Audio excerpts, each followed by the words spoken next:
So I'm a Prof. Energizer. Ano yung aking pangalan sa media. Pero actually, kung yung pangalan is Denado Cascaro, Denado Cascaro ang Facebook account. Alright, so ang topic natin ngayon ay visioning and goal setting in multi-level marketing. In network marketing. Okay? Iba kasi ang goal setting dito sa network marketing. Kumpara mo sa ibang industries. So, pag-usapan mo natin ang visioning. Nakarinig ka na ba na tinatawag na vision board? Vision board or tinatawag na dream board? Narinig nila yun? Yes. O yung vision board or dream board ang tawag doon. Ito ang tinuturo sa mga seminars kung gusto mong yumaman. Dapat meron kang vision board or dream board. Okay? Isa siyang parang combination ng mga iba't ibang pictures na gusto mo makuha sa buhay. So may mga house and lot, di ba? So sa bahay ko, dalawang kopya ako ng dream board. Isa nasa loob ng kwarto namin, ang isa nasa isang sala namin sa second floor. Kaya dalawa kasi sala namin doon, may sala kami sa baba, may sala sa taas. So, yun, meron kaming dream boards talaga. Ang nakalagay sa dream boards is, tanggalin yung gusto natin. Pero picture sa klaro ang kulay. Pwede naman isulat yan, dalawang paraan. Makikita niyo doon sa displayation dito, na pwede nakasulat lang siya, specific, pero pwede rin nakakuha siya, yung naka-dream board, nakatikit-tikit na mga pictures na gusto mo makuha sa kulay, mga kotse, etc. Okay? Matagal ko lang ginawa yung dream board ko, pero nagtataka ako, bakit? Ang hirap makuha. Later ko nalaman, may mali pala ako. May mali pala ako. Kasi nakapokus ako doon sa nakalagay dito sa mga pictures na nasa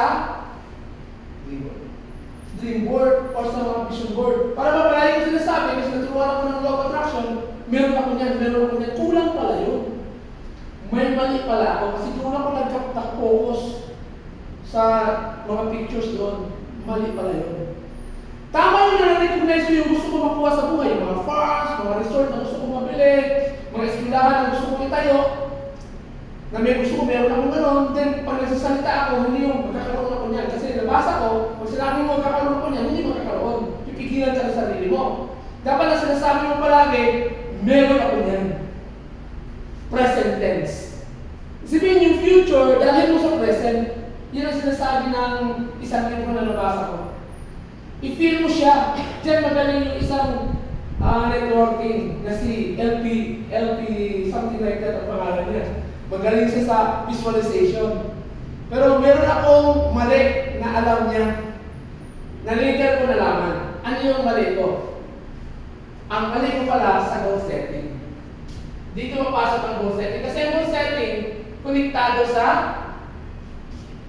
vision board. Ang nangyari sa akin, ang goal setting ko, nakapokus mo sa bahay. Yung mga gusto mo makuha, mali. Dapat pala ang goal setting, nakapokus doon sa simulan? Yes. Sa proseso.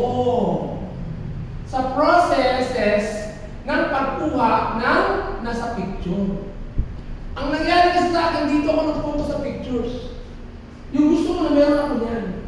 Dapat pala, ang i-focus ko yung proseso, yung paraan.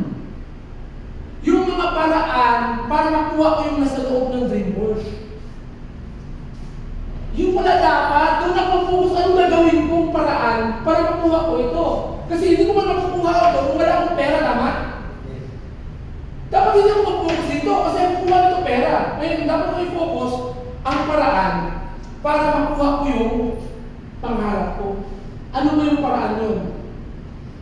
Ano yung paraan ko kasi yung patuturo, tama? Pero na-realize ko, kumita man ako ng 35,000 a month, kumita man ako ng 50,000 a month, yun ang paraan ko naman, kumita ng pera kasi yung pera na ibibili ng pangarap. Kaya ba ng patuturo ko? Kaya ba ng 20,000 a month, 25,000 a month, 50,000 a month? Nakaranas ako sa 20,000 a month. Kaya ba? Kaya ba makabili ng bahay? Resort? Hindi, di ba? Doon ako nagkamali. Para tuloy na daydreaming na ako. Tama? Kasi nakapokus ako dito sa pictures na nasa vision board at hindi sa paraan. Ngayon nalaman ko na ang paraan. Alam niyo po anong paraan yun? Dito sa business natin,